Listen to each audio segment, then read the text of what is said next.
श्री भगवान उवाच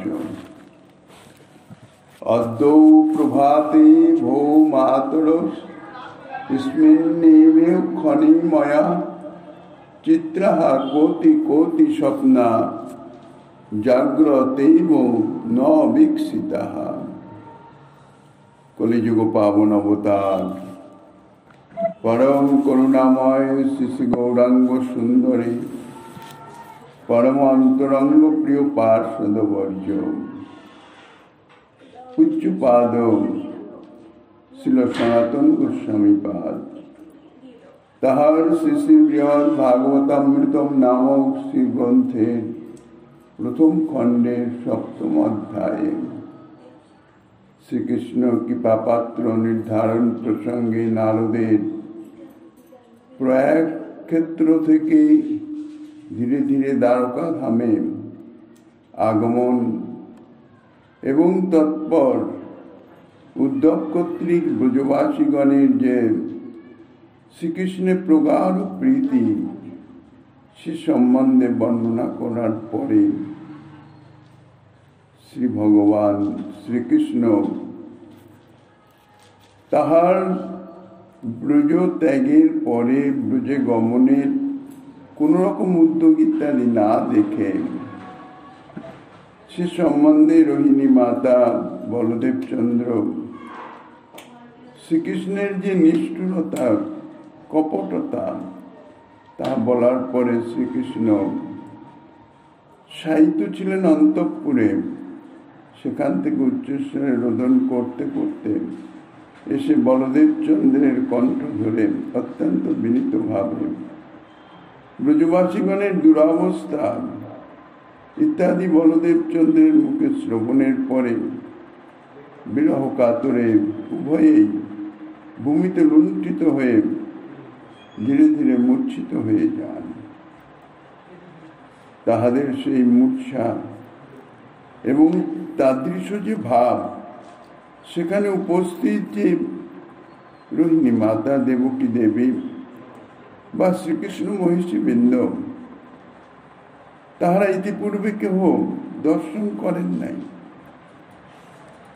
उभय भेदार एतादृश विकलता ब्रजवासीगणेर स्मरणे तादेर विरहे एतादृश विकलता एवं से मूर्छा ताहा दर्शने ताहाराओ श्रीकृष्ण बलदेव चंद्रेर जे विरह शोक जे ताप ताहा परस्पर ताहादेर मध्य संक्रामित हये जावाय ताहारा उच्चस्वरे रोदन करते शुरू करेन। ताहादेर सेई रोदन ध्वनि समवेत रोदन ध्वनि एत तीव्र हये चतुर्दिके प्रवाहित होते थाके जे सुधर्मा सभा थेके उग्रसेनादि यादवगण ताहारा छुटे आसेन एवं सकलेई एतादृश अभावनीय अवस्था केनना ताहादेर निकट श्रीकृष्ण स्वयं भगवान ताहादेर भक्ति हच्छे ऐश्वर्य मिश्रित भक्ति सेई भगवानेर एतादृश अवस्था और वास्तविक श्री भगवानेर एई जे विरह कातरता ताहार तरंग पारिपार्श्विक सर्वत्रई ता संक्रामित हये सकलेर मध्य संचारित हये सकलेई विरह विवश हये क्रंदन करते लागलेन। धीरे धीरे द्वारकाबासीও एसे उपस्थित हलेन सकलेई क्रंदन करछेन।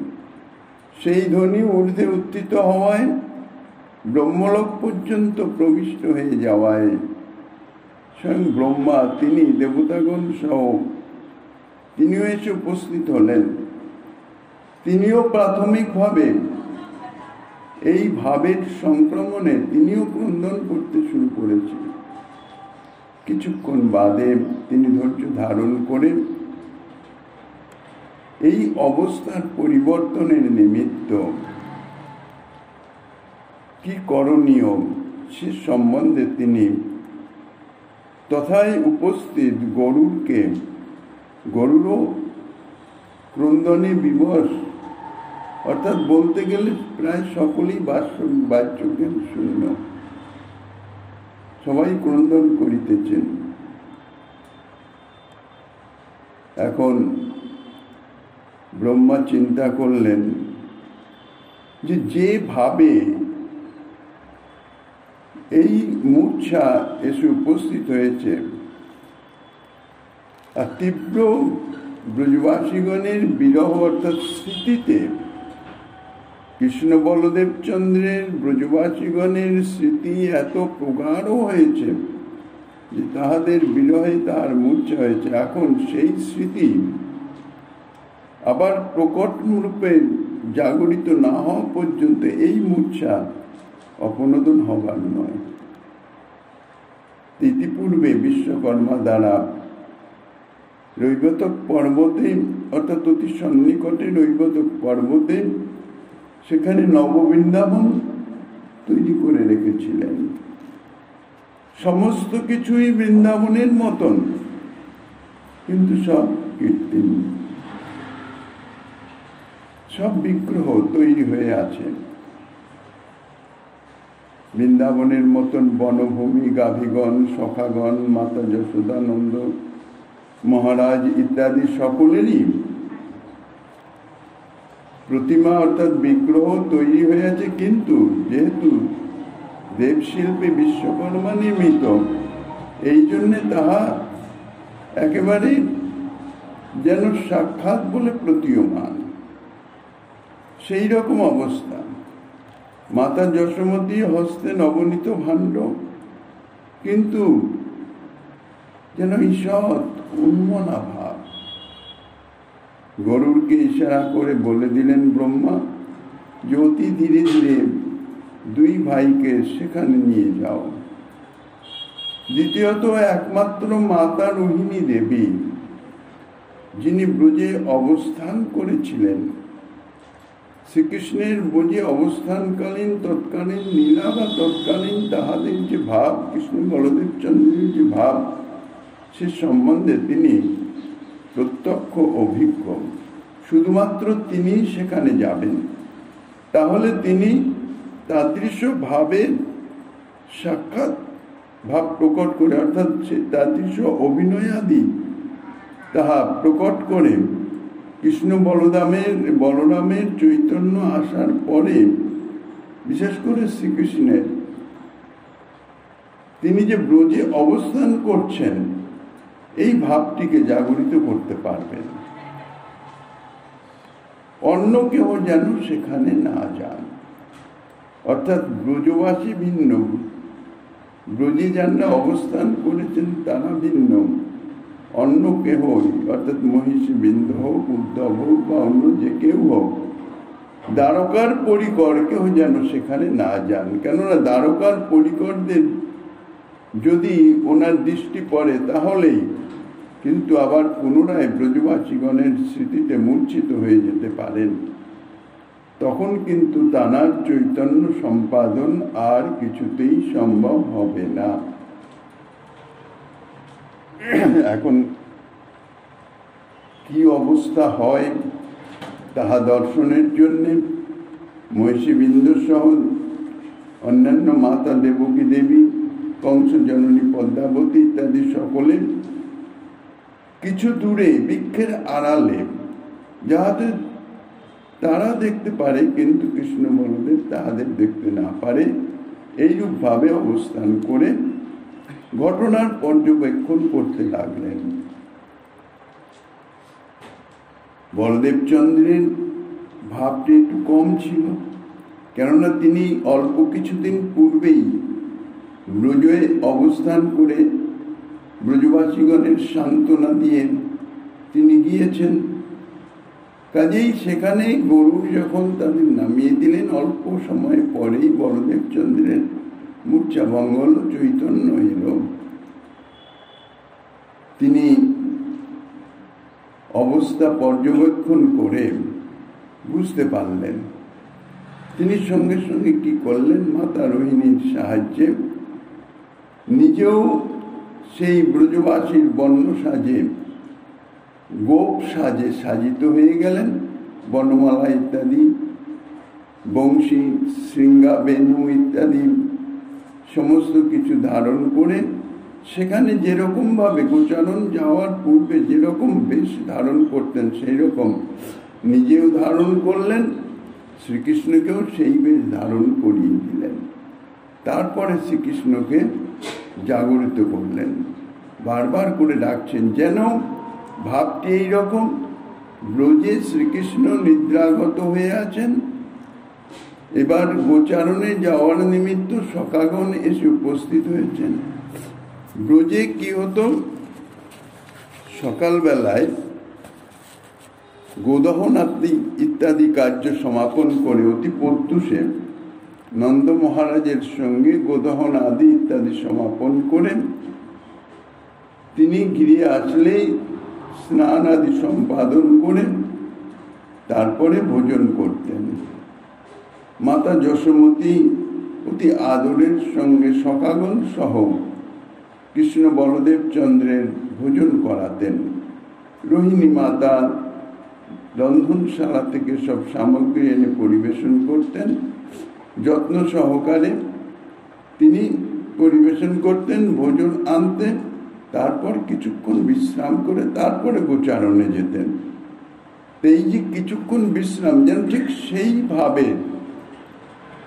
বলদেব চন্দ্র সেইভাবেই বলছেন, কানাইকে ডাকছেন, কানাই কত বেলা হয়ে গেল, ওট ওট। সখাগণ সব এসে দাঁড়িয়ে আছেন, গাভীগণ সব বনে যাওয়ার জন্য প্রস্তুত, তাহারা অগ্রগমন করছেন। বারবার এইভাবে উচ্চস্বরে আহ্বান করার পরে গাত্র ধাক্কা দিয়ে তাকে উঠে বসানোর পরে তারপরে ধীরে ধীরে কর্ণপদ দিয়ে বলদেব চন্দ্রের সেই যে কণ্ঠস্বর আহ্বান, যেন ব্রজেই তিনি অবস্থান করছেন সেইভাবে, তাহাতে শ্রীকৃষ্ণের মূর্ছা দূরীভূত হয়ে গেল এবং তিনি দেখলেন, তাই তো অদূরেই সখাগণ সব দাঁড়িয়ে আছেন, অর্থাৎ সখাগণের সব বিগ্রহ। কিন্তু শ্রীকৃষ্ণ অত্যন্ত দেরি দেখে তিনি নিজে এতই লজ্জিত হয়ে গেছেন যে ঠিক অবস্থাটা, অর্থাৎ পারিপার্শ্বিক অবস্থা এবং এনারা যে সাক্ষাৎ নন, এই জাতীয় কোনো সন্দেহের আবেশও মনের মধ্যে আসে নাই। লজ্জিত হওয়ার জন্য ভালো করে মুখ তুলে সকলের দিকে তাকাতেও পারছেন না, যে আমি ঘুমিয়ে পড়েছি। এত পার্শ্ববর্তিনী মাতা যশোদা স্নেহবশত তাহার বদনে যেন নির্নিমেষ দৃষ্টি অর্পণ করে রয়েছেন এবং হস্তে নবনীত ভাণ্ড, কেননা মাতা যশোমতীর শুদ্ধ বাৎসল্য। শ্রীকৃষ্ণের একটু কিছু এদিক ওদিক দেখলেই তিনি তাহার স্বাস্থ্যের অমঙ্গল আশঙ্কায় অত্যন্ত চিন্তিত হয়ে যান। তাই শ্রীকৃষ্ণ মাতার দিকে একটি ঈষৎ দৃষ্টিপাত করেই দৃষ্টি অবনতন করে তিনি মাতাকে বলতে লাগলেন, হে মাত, আমি অদ্য প্রভাতে এইমাত্র জাগ্রত ন্যায় কত কত যেন বিচিত্র স্বপ্ন দেখলাম। শ্রীকৃষ্ণ পূর্বে যেমন ব্রজে ছিলেন, এখনো যেন তেমনি ঠিক ব্রজেই আছেন। এইরূপ নিশ্চয় করে সেই ব্রজবাসকেই সত্য এবং মথুরা গমন আদি ইহাকে মিথ্যা মনে করে, অর্থাৎ মথুরা আগমন সমস্তই যেন স্বপ্নবৎ, অর্থাৎ যেন স্বপ্নেই তিনি দেখেছেন। এইটি বিবেচনা করে তিনি নিজ মাতা যশোদার সমীপে তাহাই অদ্য প্রভাতে ইত্যাদি 3টি শ্লোকের দ্বারা প্রতিপাদন করিতেছেন। হে মাত, অদ্য আমি প্রভাতে কত কত আশ্চর্য স্বপ্ন দেখলাম। আবার জাগ্রত সময়ে যেরূপ বিষয় অনুভব হয়, স্বপ্নেও যেন আমার ঠিক জাগ্রতের মতো একেবারে সাক্ষাৎ অনুভব হয়েছিল। মদপরিজামিত গত্বা দুষ্টা কংসাদয় হতাহ জরাসন্ধাদয় ভূপা নির্জিতাহ সুখিতাহ সুরাহ নির্মিতাম্বৌ নিধে তীরে দ্বারকাখ্যা মহাপুরী নান্য বিত্তানি স্বপন্তে অধুনা কথয়িতুম জবাৎ অনেন স্বপ্ন বিঘ্নেন দীর্ঘেন শান্ত হারিনা অন্নবাসরবৎ কালে শয়নান্নথিতং ময়া ভো আর্য তন্মহাশ্চর্যম সম্ভবম ন মন্যতে ভবতা চিত্তদারণ্যে গত্বা বক্সামি বিশ্বরাট।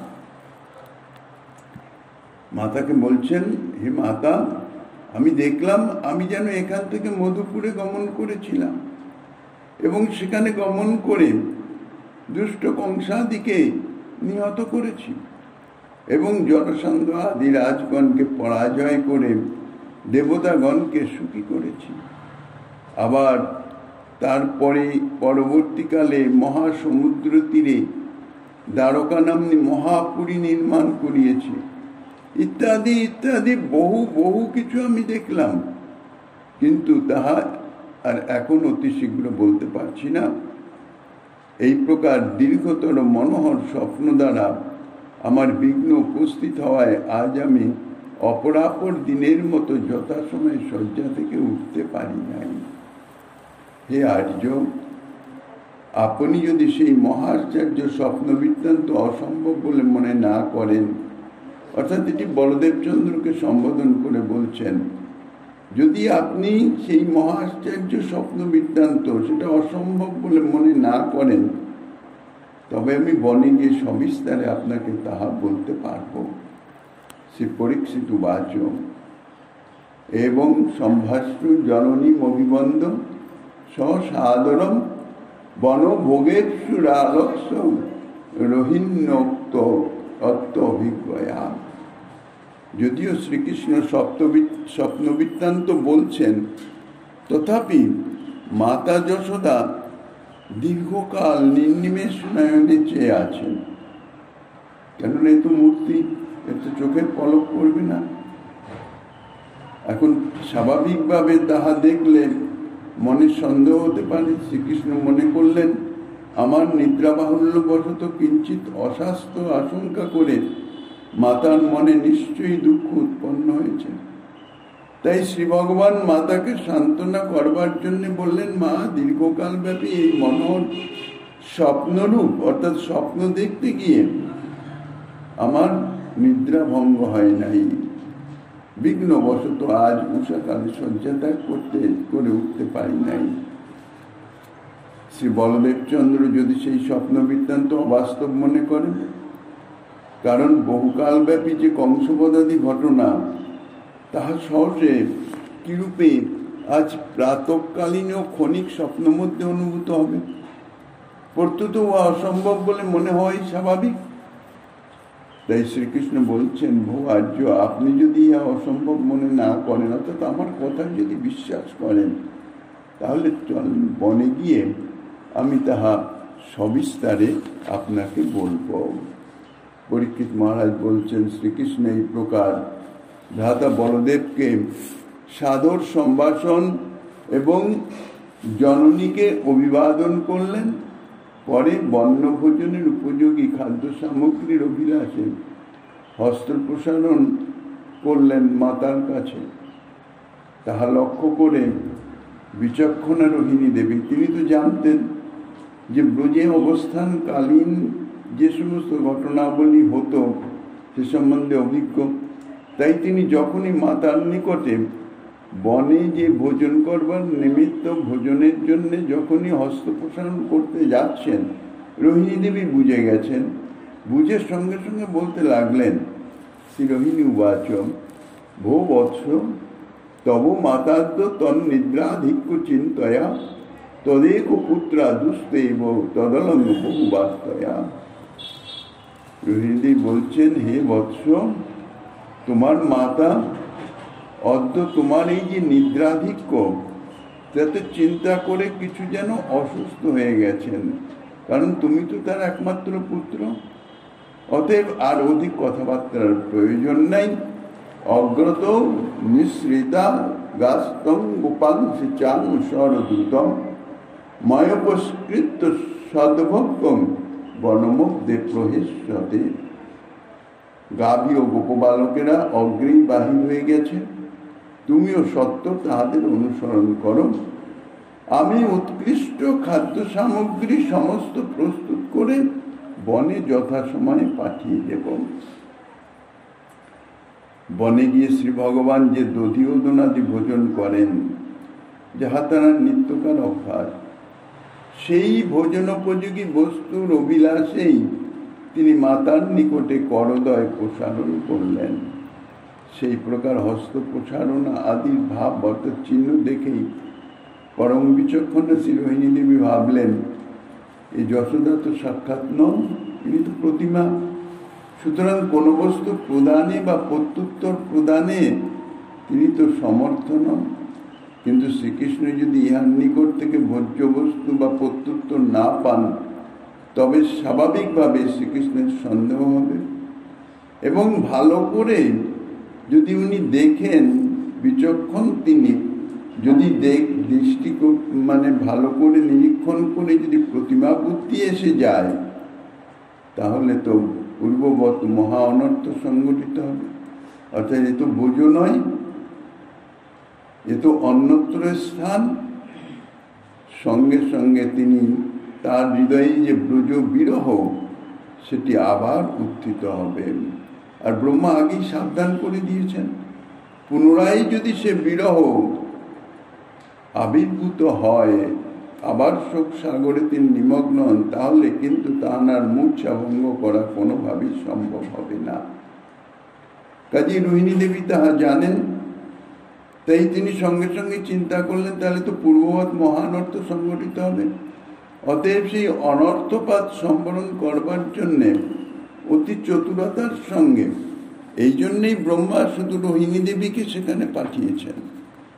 শ্রী রোহিণী দেবী বলতে লাগছেন, বৎস, তোমার জননী তো অদ্য, তোমার এই যে নিদ্রাধিক এতক্ষণ সময় নেতৃত্ব আছে, কিছুতেই তোমার নিদ্রা ভঙ্গ হচ্ছে না দেখে চিন্তা করতে করতে, তোমার শারীরিক অসুস্থতার কথা চিন্তা করতে করতে কথঞ্চিত তিনি নিজেই অসুস্থ হয়ে গেছেন। অর্থাৎ তোমার শরীরের অসুস্থতার আশঙ্কা করে তিনি অসুস্থ হয়ে গেছেন, কারণ তুমি তো তার একমাত্র পুত্র।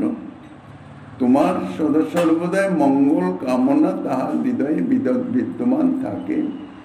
আর মঙ্গল কামনার সাথে সাথে স্বাভাবিকভাবে প্রিয়জনের অমঙ্গল আশঙ্কা স্বতঃস্ফূর্তভাবে তাহার হৃদয়ে আবির্ভূত হয়। যেখানেই প্রিয়তার সম্বন্ধ আছে, সেখানে কোন রকম অমঙ্গলের আশঙ্কার সূত্র না থাকলেও প্রিয়তার স্বভাবই, প্রীতির স্বভাবই যে কোনো রকম সম্ভাবনা না থাকলেও সদা সর্বদাই যেন একটা অমঙ্গলের, অর্থাৎ প্রিয়জনের অমঙ্গল আশঙ্কা, ভাবী অমঙ্গল আশঙ্কা সদা সর্বদাই তাহার চিত্তকে চিন্তিত, ব্যথিত, দুঃখিত করে রাখে। কাজে সেই দুঃখই, তোমার মাতার দুঃখ ভেবে মাতৃবৎসল শ্রীকৃষ্ণের মনে দুঃখ উৎপন্ন হতে পারে। তাই মূলে দুস্তেব এবং পদে ইবকার দ্বারা সেই দুঃখ নিরাশ করেছেন। অতএব আর অধিক কথার প্রয়োজন নেই, এ বিষয়ে তুমি বিন্দুমাত্র চিন্তা করো না। তাহলে আমি এখানেই তো আছি। যদি কৃষ্ণ মনে করেন যে মাতা অসুস্থ, তাহলে আমার বনে গমনের দরকার নেই, আমি এখানেই থাকি। যদি বনে গমন করি, তাহলে বনে গিয়েই বা খাবো কি, যদি এরকম শ্রীকৃষ্ণের মনে ভাবনা আসে। সেই জন্য শ্রী রোহিণী দেবী তাহার বাল্যলীলা প্রকাশ পূর্বক বলছেন যে গাভী সকল, গোপ সকল, তারা তো আগেই, তোমার সখাগণ আগেই বনে চলে গেছে, তুমি সত্তর তাদের অনুগমন করো। আমি যথাসময়ে উৎকৃষ্ট যে খাদ্য বস্তু তা প্রস্তুত করে অতি শীঘ্রই বনে পাঠিয়ে দেব। শ্রী পরীক্ষিত উবাচ তথা বদন্তিং সুস্নিগ্ধং রোহিণীং চাভিবাদ্য সব স্থিতং করতলে মাতুর নবনীতং শনৈর হসন চর্যে নৈব সমাদায় নিজ জ্যেষ্ঠং সমাবহন অপ্রাপ্যগ্রে গোবাং সঙ্গে গতং ন বুভুজে ঘৃণী। শ্রী পরীক্ষিত মহারাজ বলছেন, স্নেহময়ী রোহিণী দেবীর এই কথা শ্রবণ করে শ্রীকৃষ্ণ তাহাকে অভিবাদন করতেন। মাতা যশোদার যে শ্রী বিগ্রহ সেখানে স্থাপিত ছিল, যেন মাতা যশোদা নবনীত হস্তে করে কৃষ্ণকে দেওয়ার জন্য প্রস্তুত হয়ে আছেন, ঠিক সেইভাবে সেই মুদ্রায় তিনি দাঁড়িয়ে আছেন। তাই তিনি কি করলেন, মাতা যশোদার করতলস্থিত নবনীত হাসতে হাসতে ধীরে ধীরে চুরি করে নিয়ে জ্যেষ্ঠ বলদেবকে আহ্বান করলেন, কিন্তু তিনি অগ্রে গাভীগণের সহিত গমন করায় তাকে না পেয়ে মমতাবশত স্বয়ংও ওই নবনীত ভোজন করলেন না, হাতে করে নিয়ে গেলেন। সুস্নিগ্ধা শ্রীরোহিণী দেবীর বাক্যে অর্থাৎ মিষ্ট কথায় আর এমনভাবে শ্রীকৃষ্ণকে বলেছেন, শ্রীকৃষ্ণের মনে যেন গুণা করেও কোন রকম সন্দেহের অবকাশ না আসে যে এটি যথার্থ আমি ব্রজে অবস্থান করিতেছি না। তাই শ্রীকৃষ্ণ সেই প্রতিমারূপা যশোদাকে স্বীয় জননী, সাক্ষাৎ জননী বলে বিশ্বাস হলো। বিশ্বাস মানে এটা স্বাভাবিক কথা, বিশ্বাস তো আছে, সেই বিশ্বাসের যেন কোনো রকম সন্দেহের আশঙ্কা না আসে, অর্থাৎ কোনো রকমের সন্দেহ এলো না। অর্থাৎ যশোদা তুল্যত্ব বলে শ্রীরোহিণী দেবীর বচনে শ্রীকৃষ্ণের বিশ্বাস। অতঃপর শ্রীকৃষ্ণ তাহাকে অভিবাদন করে অর্থাৎ রোহিণী মাতার পাদ পদ্মে প্রণাম করে সেই প্রতিমারূপা যশোদার করতলস্থিত নবনীত ধীরে ধীরে চুরি করে, অর্থাৎ মা যশোদা যেন জানতে না পারেন এমনভাবে আস্তে আস্তে চুরি করে নিলেন। কিন্তু শ্রী বলদেব চন্দ্র কথঞ্চিত অগ্রে চলে গেছেন, যাহাতে শ্রীকৃষ্ণ এখানে এক মুহূর্ত দেরি না করেন। তাই জ্যেষ্ঠ শ্রী বলদেবের সহিত তাহা ভোজন করবেন, এই জন্যে তাহাকে আহ্বান করলেন। কিন্তু বলদেব চন্দ্র তো সেখানে নাই, গাভীগণের সঙ্গে গমন হেতু তাহাকে না পেয়ে পরম দয়ালু শ্রীকৃষ্ণ স্বয়ং তাহা ভোজনও করলেন না। নবনীত প্রিয় পুত্রের নিমিত্ত মাতা যশোদার হস্তে সর্বদা নবনীত থাকত। ব্রজে যখন অবস্থান করতেন নবনীত সদা সর্বদাই প্রস্তুত, কেননা কৃষ্ণের নবনীত অত্যন্ত প্রিয়। যখন তখন নবনীত চাইতেন, মাতা যশোদার সঙ্গে সঙ্গে পুত্রকে নবনীত প্রদান করতেন। এই যে ঘটনা বলি, ইহা অবগত হয়ে বিশ্বকর্মাও এই প্রতিমার উপর যশোদার হস্তে নবনীত রক্ষা করে রেখেছিলেন। নিজানিজ শ্রীকৃষ্ণের অশাস্ত্র লক্ষ্য করে শ্রী বলদেব তাহার বন্যভোজনের পূর্বেই বনে গমন করেছেন, এটাই জানতে হবে। এ জাতীয় ভাব বা অর্থ এই যে গোপীগণের সঙ্গে শ্রীকৃষ্ণের অসংখ্য যে সম্ভাষণ আদি, তার নিমিত্তই শ্রী বলদেব চন্দ্র অগ্রে গাভীগণের সঙ্গে বনে গমন করেছেন। কেননা গোপীগণেরও কিছু কিছু বিগ্রহ সেখানে পথে পাশে, যখন যথার্থ ব্রজলীলাতে যখন শ্রীকৃষ্ণ বনে গমন করতেন, সেখানে তার পূর্বেই সকালেই শ্রীমতী রাধারানী সখীগণ সঙ্গে সেখানে আসতেন, রন্ধনাদি করতেন, ভোজন করতেন। বিশ্রামের পর বনগমনের সময় তাঁরা একটু দূর থেকে অর্থাৎ পথপার্শ্বে বা অন্যান্য যে ব্রজ গোপিনীগণ তাহারা পথপার্শ্বে থেকে শ্রীকৃষ্ণের দর্শন করতেন। সেই জন্যে কি হতো, গোপীগণ যাহাতে নিঃসংক চিত্তে তাহাদের প্রিয়তম শ্রীকৃষ্ণের দর্শন স্বাচ্ছন্দ্যে করতে পারেন। তাই বলদেবচন্দ্র যখন গোচারণে যেতেন তখন তিনি একটু অগ্রে চলে যেতেন সখাগণ সঙ্গে, যাহাতে শ্রীকৃষ্ণ গোপীগণের সঙ্গে সম্ভাষণ বাক্য ইত্যাদি করতে করতে গমন করতে পারেন। এই জন্যেই তিনি যেন অগ্রে চলে গেছেন। এই প্রকার বিনয় সহকারে শ্রীকৃষ্ণ জননীদ্বয়ের নিকট ভোজন সামগ্রী প্রার্থনা করে কিছু দূর অগ্রসর হয়ে প্রথমত পরিহাস বাক্যে গোপীগণকে সম্ভাষণ করলেন, পরে বেণুনাদে গাভী সকলকে রোধ করে কিছু অগ্রে সখীগণের সহিত বর্তমানা শ্রীমতী রাধারানীকে প্রাপ্ত হয়ে মৃদু হাস্য পরিহাসের সঙ্গে বলতে লাগলেন। শ্রী নন্দনন্দন উবাচ, এইভাবে নিজ জননী যশোদা রোহিণীর সন্তোষের নিমিত্ত সম্যক বিনয় নম্র বচনের সঙ্গে মাধ্যাহ্নিক ভোজন সামগ্রী প্রার্থনা করে কিছু দূর অগ্রসর হয়ে প্রথমত চন্দ্রাবলী প্রভৃতি গোপীগণকে নর্মবাক্য, পরিহাস ইত্যাদির দ্বারা সম্ভাষণ করলেন। পথ চলছেন, চলতে চলতেই তাদের উদ্দেশ্যে কথা বলে বলে যাচ্ছেন।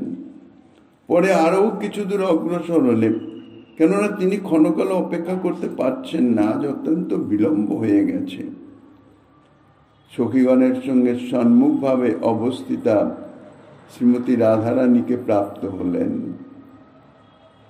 এবং মৃদু হাস্যের সহিত পরিহাসপূর্বক বলতে লাগলেন, কিরূপভাবে?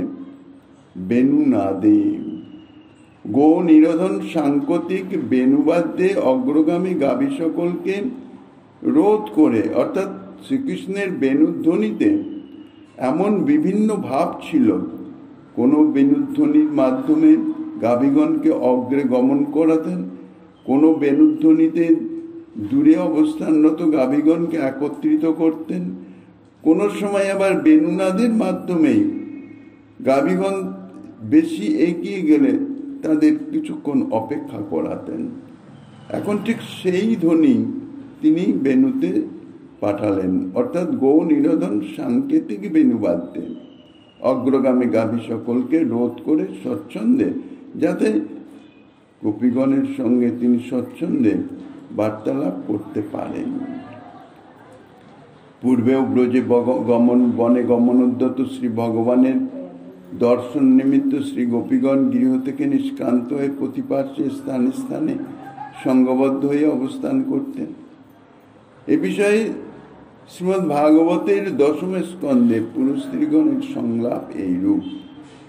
বেণুবাদন করতে করতে গাভী সকলের সঙ্গে প্রাতঃকালে শ্রীকৃষ্ণ যখন বনে গমন করেন এবং সায়ংকালে যখন ব্রজে আগমন করেন, তখন ইহারা বেণুরব শ্রবণে ভুরি পুণ্যা অবলা সকল গৃহ হতে নিষ্ক্রান্ত হয়ে প্রতিপার্শ্বে অবস্থান করত, ইহার সদয় দৃষ্টির সহিত মৃদু মধুর হাস্যবদন অবলোকন করে থাকেন। মথুরায় গমন করার পরে মথুরার যে পুরস্ত্রীগণ, তাহা ব্রজগোপীগণের যে সৌভাগ্য, সে সম্বন্ধে বর্ণনা করতে গিয়ে এই কথা বলেছেন। প্রাতর ব্রজাত ব্রজত আবিশতশ্চ সায়ং গোভিসমং কনয়ত অশ্ব নিসম্য বেণুম নির্গত তূর্ণমবলা পতি ভুরি পুণ্যা পশ্যন্তি সস্মিত মুখং সদয়াবলোকম। শ্রী নন্দনন্দন তাদের সম্বোধন করে বলছেন, প্রাণেশ্বরী রহু প্রাপ্তম ভক্ত মেকাকিঞ্চ মাম সম্ভাষে কথং নাদ্য তৎকিং বিত্তাসি মানিনী অপরার্ধং ময়া কিন্তে নূনং জ্ঞাত মহতয়া সর্বজ্ঞে অদ্যতন স্বপ্ন বৃত্তন তন্মত্ত মাখিলম। প্রভু বলছেন, অর্থাৎ এখানে কিন্তু শ্রী নন্দনন্দন বলছেন, দ্বারকাধীশ শ্রীকৃষ্ণ নয়, ভগবান শ্রীকৃষ্ণ নয়, এখানে নন্দনন্দন ভাবে। তাই এখানে শ্রী নন্দনন্দন উবাচ বলেই গ্রন্থকার প্রকাশ করেছেন। বলছেন, হে প্রাণেশ্বরী, আমি তোমার একান্ত ভক্ত, আমাকে নির্জন স্থানে পেয়েও কি জন্য কথা বলছো না? তবে কি তুমি মানিনী হয়েছ? আমি কি তোমার নিকট কোনো অপরাধ করেছি? হ্যাঁ হ্যাঁ, আমি বুঝেছি, তুমি তো সর্বজ্ঞ। তাই আমি আজ যে স্বপ্ন দেখেছি, অদ্যকার সেই স্বপ্ন বৃত্তান্ত তুমি সমস্তই জানতে পেরেছ। শ্রীমতী রাধারানীর মান আশঙ্কা করে, কোনো প্রকট কারণ না দেখে শ্রীকৃষ্ণ আপনার যে স্বপ্নিক বৃত্তান্ত, স্বপ্নে দেখেছেন যে ঘটনা বলি, সেটা নিশ্চয়ই রাধারানী কোনোভাবে জানতে পেরেছেন। তাই সেটা জানতে পেরেই, কারণ তারা শ্রীকৃষ্ণের মথুরা গমন, সেখান থেকে দ্বারকা ইত্যাদি দীর্ঘকাল ব্রজ থেকে বাইরে ইত্যাদি বিষয়ে নিশ্চয়ই সেই জন্য তিনি মান করেছেন, তাই আমার সঙ্গে কথা বলছেন না। মানের নিদান বলে তিনি স্থির করলেন। তাই অপরাধ ইত্যাদি শ্লোকে বলছেন, আমি কি তোমার নিকট কোনো অপরাধ করেছি? হে সর্বজ্ঞে, তুমি বোধহয় নিশ্চয়ই আমার স্বপ্ন বৃত্তান্ত তা সমস্তই জ্ঞাত হয়েছ, এবং স্বপ্ন বৃত্তান্তকেই সত্য অনুভব করে, অর্থাৎ স্বপ্নেও কেন তুমি ব্রজ ছেড়ে অন্যত্র যাবে, এই জন্যেই স্বাপ্নিক অপরাধের জন্যেই তুমি কি মানিনী হয়েছ। কিন্তু সেই স্বপ্ন বৃত্তান্ত তো অপর কেউই জানে না, কেননা আমি তো এখনো তাহা কাউকে বলি নাই। তাহলে তুমি কি করে জানবে? নিশ্চয়ই তুমি সর্বজ্ঞা। শ্রী ভগবানের এতাদৃশ বচন পরিপাটি কেবল মান ভঞ্জনের নিমিত্তই। এরূপ মন্তব্য করিতে পারো না যে প্রতিমারূপা শ্রী রাধিকার প্রতি তাহার এতাদৃশ বচন আদি সংগঠিত হল। যদি মনে হয় শ্রী রাধারানী তো কোনো উত্তর দিচ্ছেন না, তাহলে তার দিকে দৃষ্টি চেয়ে শ্রী গোবিন্দের এতাদৃশ ভাব কি করে হবে? তিনি এ কথা কি করে বলবেন? তার কারণ হচ্ছে এই পূর্বেও ব্রজে এই ভগবতী শ্রী রাধিকার প্রেম বৈবস্যের জন্যে নিরন্তর জড়তাপত্তি হেতু, অর্থাৎ প্রেম বৈবস্যে শ্রীমতী রাধারানী প্রায়ই এরকম জড় প্রতিমাবৎ হয়ে যেতেন, অর্থাৎ জাড্যভাবে সে উপস্থিত হতো, সঞ্চারী ভাব। তাহাতে প্রতিমাতুল্যতা প্রাপ্ত হতেন।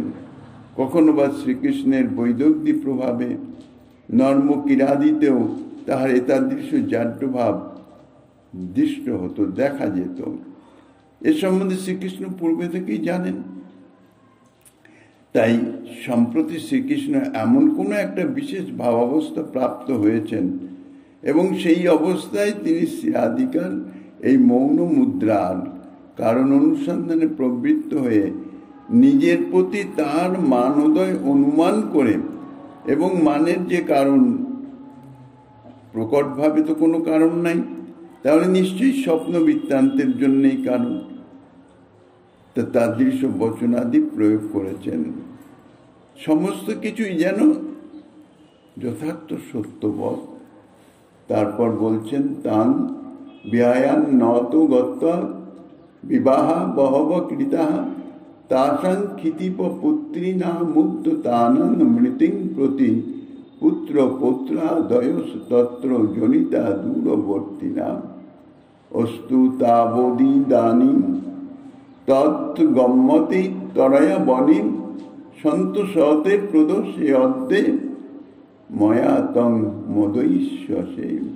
হে প্রিয়তমে, আমি স্বপ্নে দেখেছি যে আমি যেন তোমাকে ত্যাগ করে দূরবর্তী দ্বারকায় চলে গেছি, এবং ওই স্থানে অনেক বিবাহ করেছি।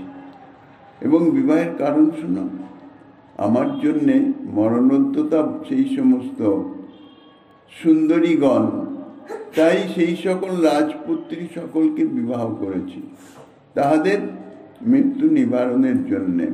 শুধু তাই নয়, তাহাদের গর্ভে বহু বহু পুত্র উৎপাদন করেছি। আবার ওই সকল পুত্রের আবার তাদেরও পুত্র জন্মে গেছে। এত সব কিছু আমি স্বপ্নে দর্শন করেছি। শ্রীকৃষ্ণ প্রতিমারূপা শ্রীমতী রাধারানীকে স্বপ্ন বৃত্তান্ত বলছেন, দেবী, আমি স্বপ্নে দেখেছি যে আমি যেন তোমাকে ত্যাগ করে মধুপুর থেকে সেই দূরবর্তী দ্বারকা সেখানে গমন করেছি। এখন সেই স্বপ্ন বৃত্তান্ত বা তোমার মানিনত্যের কথা থাকুক, কারণ আমাকে সত্তর বনে গমন করতে হবে। তাই ওই সন্তোষ দেয়নি। আমি আজ সায়ংকালে যখন তোমার সঙ্গে মিলিত হব, তখন তোমাকে সেই সমস্ত স্বপ্ন বৃত্তান্ত কথা তা সব পরিপূর্ণভাবে বললে তোমাকে আনন্দিত করব। শ্রী পরীক্ষিত বাচন ইত্থং সপুষ্প বিক্ষেপং বদন দৃষ্টা দিশয় অখিলাহ তাং সচুম্বন মালিঙ্গ গো গোপ্যই সঙ্গত অগ্রত। অদৃষ্ট পূর্বং ব্রজবেশম অদ্ভুতং মহামনজ্ঞং মুরলীরবান্বিতম যদান্নভূত স্নেহ ভরেণ দেবকী তদৈব বিদ্যাপ্য যোনি স্নুতস্তনী। শ্রী পরীক্ষিত মহারাজ বলছেন, শ্রীকৃষ্ণের এই যে লীলা, শ্রীকৃষ্ণের যে মাধুর্যই হচ্ছে ভগবানের ভগবত্তার সার। আর সে মাধুর্য এমন পরম মনোহর এবং চিত্তাকর্ষক, সর্বচিত্তাকর্ষক শুধু নয়, আত্ম পর্যন্ত সর্বচিত্তাকর্ষক। সে মাধুর্য পরিপূর্ণভাবে একমাত্র ব্রজেই প্রকাশিত হয়। ব্রজ ব্যতীত অন্যত্র সেই শ্রীকৃষ্ণেরই এতাদৃশ কোনো মাধুর্য এইরকম সম্যকভাবে সর্বোৎকর্ষে কখনো প্রকাশিত হয় না। তাই ব্রজবাসী ভিন্ন, মথুরাবাসী হোক বা দ্বারকাবাসী হোক, তাহারা শ্রীকৃষ্ণের এ জাতীয় মাধুর্য তাহা দর্শন করেন নাই, বা এই জাতীয় মাধুর্যের আকর্ষণও তাহারা কখনো অনুভব করেন নাই। এখন শ্রীকৃষ্ণের এই যে ব্রজ লীলার যে কিঞ্চিত বলতে গেলে অভিনয়ের মাধ্যমে যে প্রকাশ, শ্রীকৃষ্ণ তো সেটি অভিনয় নয়, যেন সাক্ষাৎ সেই মাধুর্যই শ্রীকৃষ্ণের মধ্যে প্রকাশিত হয়েছে। আর সেই তজ্জাতীয় মুরলী ধ্বনি যাহা মথুরা দ্বারকাতে কস্মিন কালেও হয় নাই, কারণ মথুরা দ্বারকায় তো মুরলী ছিল না। মুরলীতে একমাত্র ব্রজের সম্পদ। তাই শ্রী দেবকী দেবী দূর থেকে এরা সব দর্শন করছিলেন। শ্রী দেবকী দেবী শ্রীকৃষ্ণের এই অদৃষ্ট পূর্ব এবং মহা মনোহর মুরলী বাদন পরায়ণ অদ্ভুত যে ব্রজবেশ, এ যখন দর্শন করলেন তখন দেবকী দেবী বিদ্যা হলেও, কেননা এই বেশটি হচ্ছে এমনই মাধুর্য যে ভাবের তার সেই তদ্ভাবেই বৃদ্ধি প্রাপ্ত হবে, সর্বোৎকর্ষে বিরাজিত হতে থাকবে। যিনি বাৎসল্য ভাবে তাহার বাৎসল্য ভাব প্রকাশিত হবে, যিনি মধুর ভাবের তার মধুর ভাব প্রকাশিত হবে, সক্ষ ভাবের যিনি তার সক্ষ ভাব প্রকাশিত হবে। অর্থাৎ ভাব তো রয়েছেই, সেই ভাবই সর্বোৎকর্ষে প্রকাশিত হবে। তা দেবকী দেবী বিদ্যা হলেও তাঁর বাৎসল্য ভাব, বাৎসল্য মূর্তি দেবকী দেবী ঠিকই, কিন্তু ঐশ্বর্য মিশ্রিত। এই জন্যে বাৎসল্য ভাবের চরম প্রকাশ নয়, কিন্তু এখন সেই বাৎসল্য ভাব এমনভাবে প্রকাশিত হলেন যে স্নেহভরে তার স্তন থেকে দুগ্ধ স্বতঃস্ফূর্তভাবে খলিত হতে লাগল।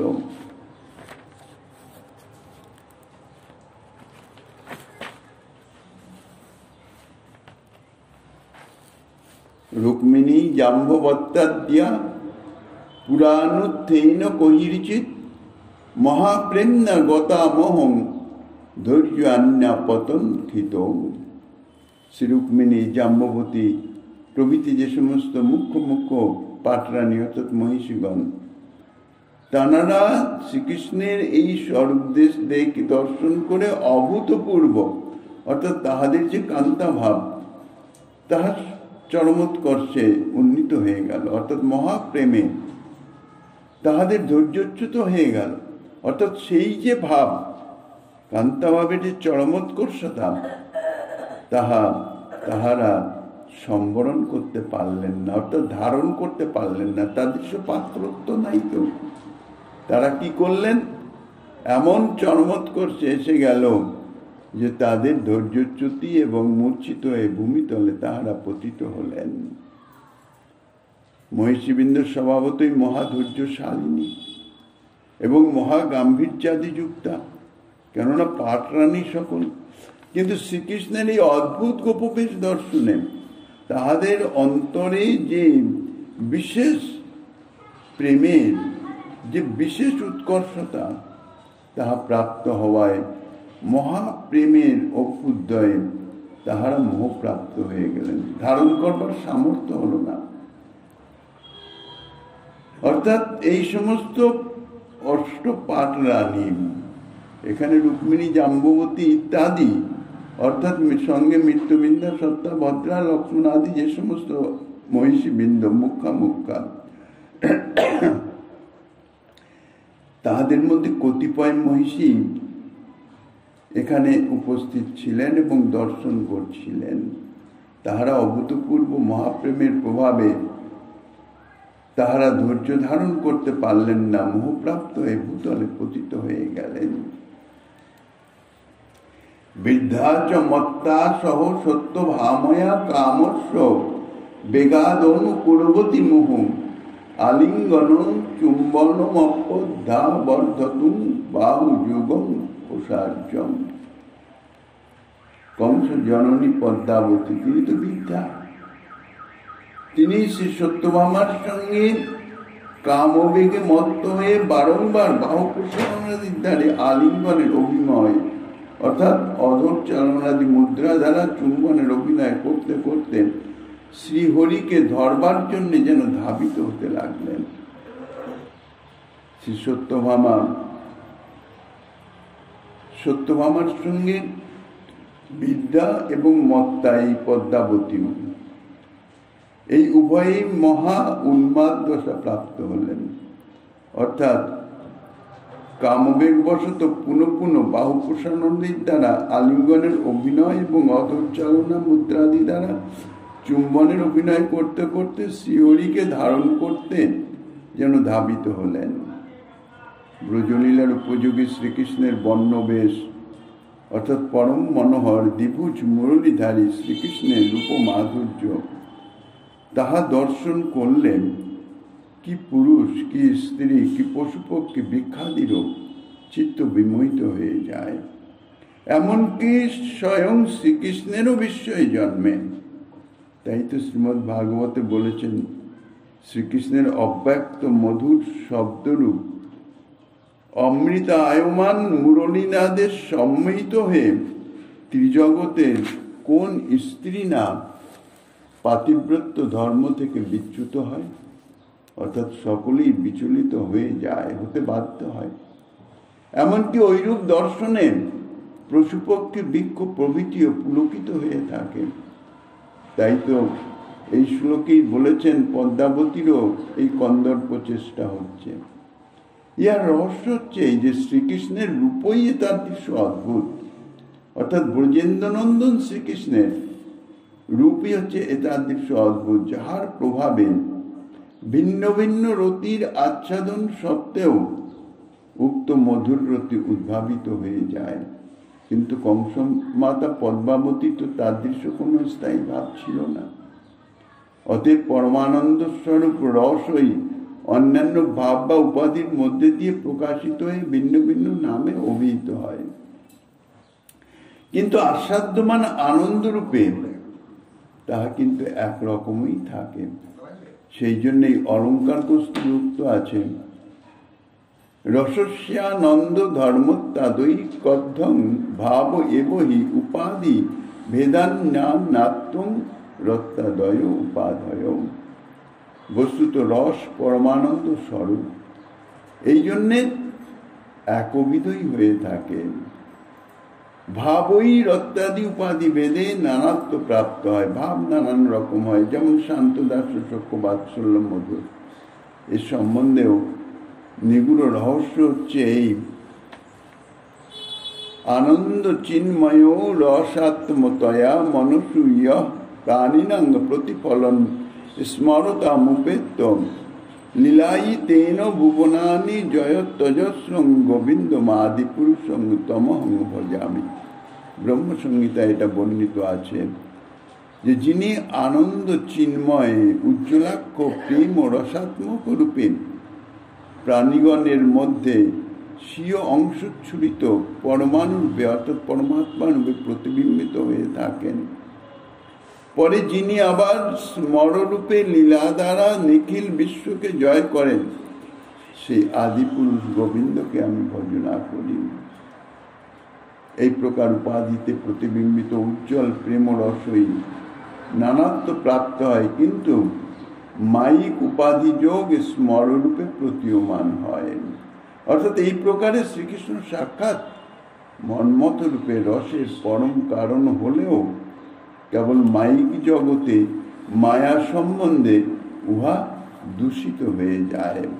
অর্থাৎ শ্রীকৃষ্ণ সুখৈক তাৎপর্যময়ী না হয়ে স্বসুখ বাসনা সম্পন্ন হয়ে যায়। কিন্তু প্রকৃত যে রসবস্তু তত্ত্বত তাহা দোষ গন্ধ শূন্য। এইরূপে জাগতিক সুখকর পদার্থ রূপে যাহা কিছু প্রতিভাত হয় তাহাও কিন্তু সমস্তই আনন্দ চিন্ময় রসাত্মক আনন্দেরই বিভ্রম মাত্র। কেন? কিন্তু সর্বব্যাপক তত্ত্ব, সর্বত্রই সর্বতরূপে তিনিই বিরাজমান। যে বস্তুকে অবলম্বন করে আমাদের চিত্ত আনন্দ লাভ করে সেই বস্তু আনন্দ রস বিভ্রম। আবার হৃদয়ের যে আনন্দ অনুভূতি তাহাও কিন্তু সেই মূলত সেই আনন্দের, সেই আনন্দ চিন্ময় রসেরই প্রতিফলন মাত্র।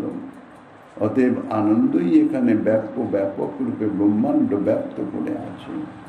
কেননা তিনি তো সচ্চির আনন্দময়, আনন্দ স্বরূপ তিনি। অতএব পরমানন্দ স্বরূপ রসই উচ্ছলিত হয়ে নিজে নিজেকে সৃষ্টি করেন, লীলার দ্বারা আনন্দ দান করেন। অতএব আনন্দই নিমিত্ত এবং আনন্দই উপাদান কারণ। এই জন্য বস্তুরূপে উহার প্রতিফলন একটি বাহ্য প্রক্রিয়া মাত্র। জীব কিন্তু স্বরূপত আনন্দ বস্তু হলেও তাহা তো অনুচৈতন্য, অর্থাৎ অনু আনন্দ, পরিমাণ খুবই কম, অনু পরিমাণ। এবং সেই অনু আনন্দ তাহা মায়ার দুর্ভেদ্য আবরণে এমনভাবে আবৃত হয়ে যায় যে জীব সেই আবরণ ভেদ করে স্বস্বরূপগত যে আনন্দ তার কাছে যেতে পারে না। এই জন্যেই জীব পরস্পরকে ভালোবেসে তৃপ্ত হতে পারে না। তাই জীবগণ ক্রমশ আনন্দাস্পদ বস্তু সকল তন্ন তন্ন করে পরীক্ষা করতে থাকে, অর্থাৎ সে আনন্দের অনুসন্ধান করে। কিন্তু এই জগতের প্রাকৃত কোনো বস্তুতে তো যথার্থ আনন্দ নাই। আনন্দ পেতে চায় কিন্তু পায় না। একটাকে ধরে, সেটার মধ্যে না পেয়ে সেটা ত্যাগ করে, আবার অন্যটার দিকে আকর্ষিত হয়। এই একটির পর একটি বর্জন করে নূতন আনন্দাস্পদ বস্তুর সন্ধানে জীব সদা সর্বদা ব্যাকুল, ছুটে ছুটে বেড়ায়। অবশেষে পরমানন্দ রসস্বরূপ ভগবানই আনন্দের পর্যবসান হয়। অর্থাৎ যতদিন পর্যন্ত সেই আনন্দ স্বরূপের সন্ধান সে না পায় ততদিন পর্যন্ত তাহার ছুটাছুটি বিদ্যমান থাকে। অর্থাৎ জন্ম মৃত্যু চলতেই থাকে। কেননা তার স্বরূপগত তো তিনি আনন্দ স্বরূপ। আনন্দ স্বরূপ ভগবানেরই অংশ। অনু আনন্দ তাহা তো অপ্রাকৃত সচ্চিত আনন্দই। কাজে তাহার তো বিনাশ নাই। সে আনন্দ তো যথার্থ তাহার যে পরম যে স্বরূপ তাহাকেই পেতে চায়, তাহারই অন্বেষণ চলে। অতএব জগতে কোনো জীবের আনন্দের আস্পদ হতে পারে না। পরবর্তী লীলার যে আস্বাদনী দিচ্ছেন শ্রীমন মহাপ্রভু গিরিজার কৃপা হলে আগামী দিনে আস্বাদনী বাসনা বসে অধ্যকার শ্রী ভাগবতী কথার এখানেই বিশ্রাম।